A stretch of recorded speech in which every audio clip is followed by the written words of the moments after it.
Programang ito ay rated SPG, striktong patnubay at gabay ng magulang ang kailangan. Bago pa man makatakas si Ramon noon sa kulungan ay maayos na ang negosyo niya sa loob. Ngunit noong mabalitaan ni Don Julio na si Espinas na ang magiging chief warden ay dali-dali niyang itinakas si Ramon. Alam kasi ni Don Julio na yayariin ni Espinas si Ramon dahil ayaw nito sa droga.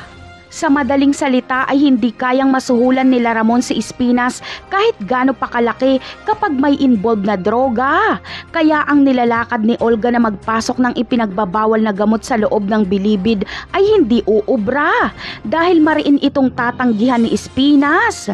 Kaya naman, si Ramon na mismo ang kikilos, pagbabantaan niya ang buhay ni Espinas.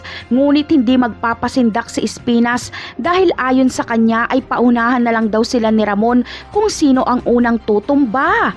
Gusto kasi ni Espinas na mabawasan ang mga salot sa lipunan at isa na dito si Ramon.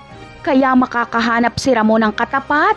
Dihado dito si Ramon dahil pwedeng ibunyag ni Espinas ang kanyang pagkakakilanlan at magiging wanted siya ulit. Kaya kapag magbanggaan si Ramon at Espinas ay siguradong maiipit sa sitwasyon si Tanggol. Dahil tao siya ni Espinas at tatay niya naman si Ramon. Napakarami pa nating dapat abangan sa mga susunod na episode ng Batang Quiapo. Paalam!